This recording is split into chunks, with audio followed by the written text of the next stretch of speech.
Hello, everyone. Welcome to the Real Experience Room. I remain your host, Pro Styles.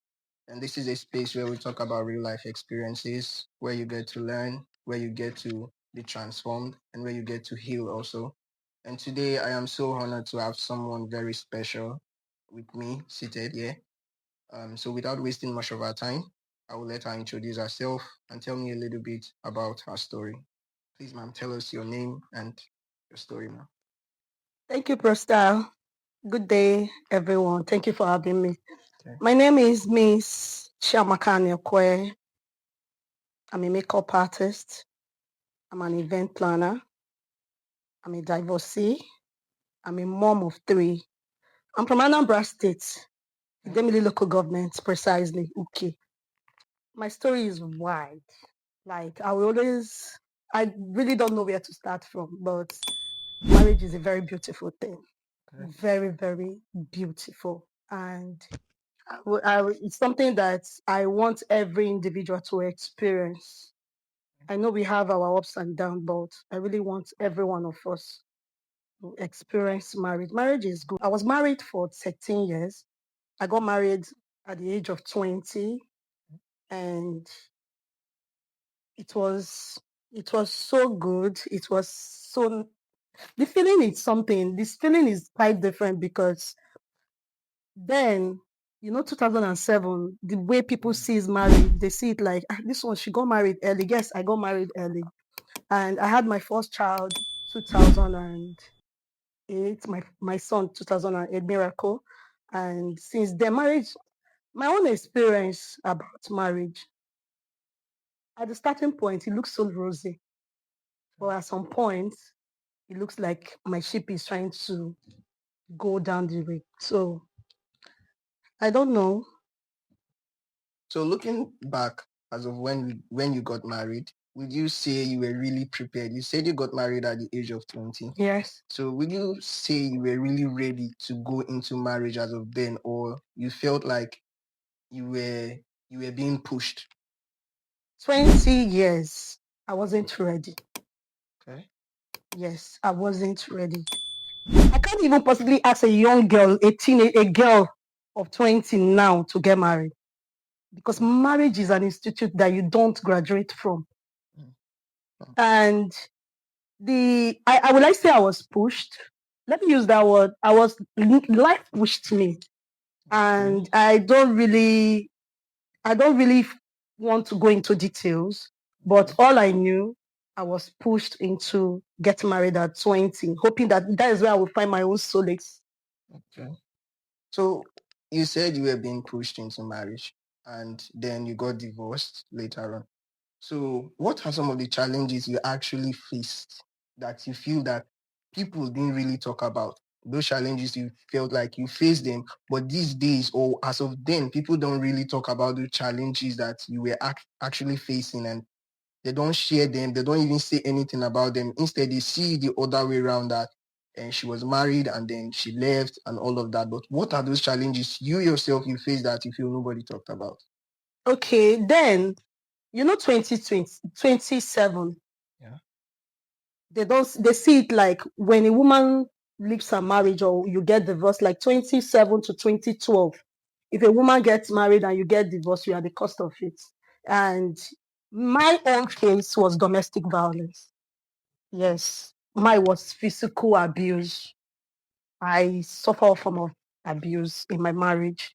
And that time, if you talk about it, people will always tell you, our mothers will always tell you, beer, our people around us in the society, friends, church members, people you just come across, you just tell them, my husband, they beat me. Oh.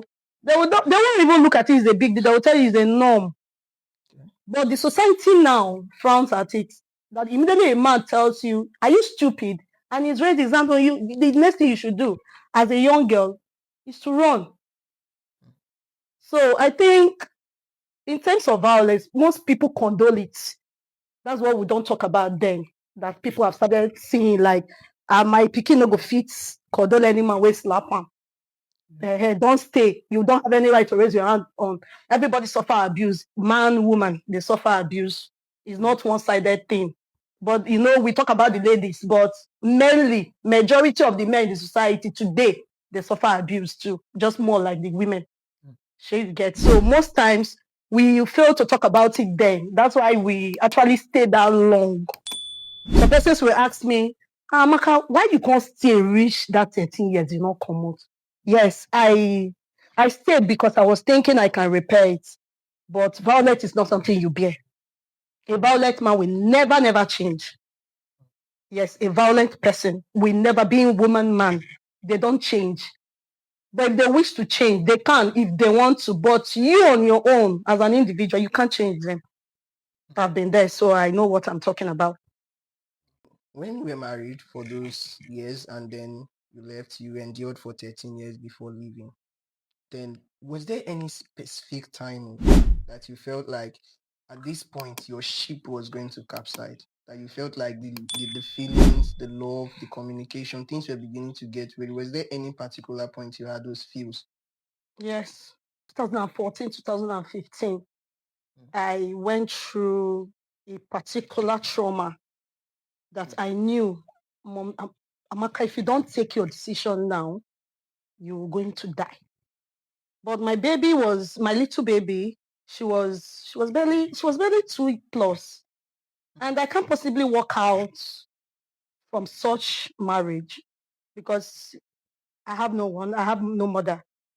Sorry, my mom died at 2011. So it was a bit hard for me, but from 2014, I knew down in my heart that it's going to end someday, but I don't know the specific time. Then 2018,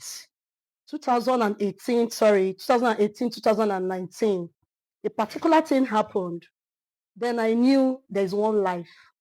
And if I don't take that decision, my kids are going to cry more than the way I cry for my own mother. And I don't want them to be motherless. So I can stay afar and still play the role in their life as their mom. So I just need to take that brave decision and hit the streets. Okay, that's good. So from your experience and from the stories you've given, is there any specific moment that you felt like the storm came very hard, that you felt like this one was different? When I mean the storm, it's not about you said you suffered from domestic violence. Yeah. Was there a particular moment it came that you felt like if I don't leave, this is going to take my life? And what was that exact experience, if you're open to sharing it for us? Okay, I think I'm open to share that experience. It might teach one or two persons some lesson. At some point, my partner stopped beating me. Okay. Yeah, it's because he was one not to touch me. And I won't tell you I'm 100% right. Okay. Yes, there's a reason for a man to be violent. But I think when you overdo it as a man, that's where the problem comes in. In 2019, he stopped beating me and he promised not to touch me again. So we actually rekindled and the love was just going. But he has something that he's doing that is more than beating, which is verbal abuse. Imagine a man tongue lashing you from morning, from 9 p.m. till 5 a.m. in the morning. You will not sleep. So that verbal abuse is worse than physical abuse. But few persons, they don't talk about it. Okay. Verbal abuse is more killing than physical abuse. Imagine someone you call your man, your partner, will raise his words and you are not sleeping. He will just tap you, hey, get up. I want to talk to you.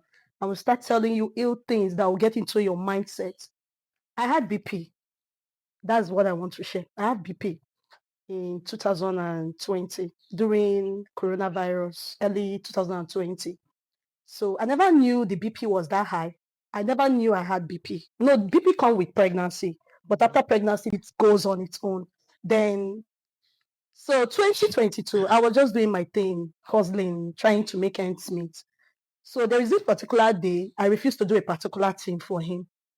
And he said, I'm not going to touch you. Because if I touch you, people will tell me you have started again. I'm going to torture you. I was denied sleep from 11 p.m. to 5:30 a.m. in the morning. And I woke up. For me to feel free, I prepared and I went out for my daily hustle. I was just around my area where I hustle in somewhere around Wari, Udu area.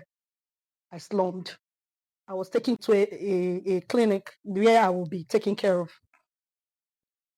Then I was waking up with oxygen, a lot of friends. When I woke up, it was already, I don't know where I was at the moment. I was looking at everywhere. Where are they? So a lot of them, thank God you survived. Oxygen was planted on my nose. I said, what happened? They started telling me, you slummed, you couldn't breathe anymore. Your BP was checked. Your BP was so high. Can't even recognize any of us. I said, what time? They said the thing happened around 11 a.m. in the morning. And funny enough, I woke up 5:30 Okay. in the evening. So I said, yes, it's time. If I don't take this decision now, I'm sure I'm not going to take it again. Then that very moment, I started moving my properties one after the other. Because I noticed when I was at the hospital, the kids, I don't know where my kids were. I don't know anything about myself. So what if I am actually dead? How will my kids survive? Then it dawned on me, it's time to save myself. That's the year I stepped out of the union.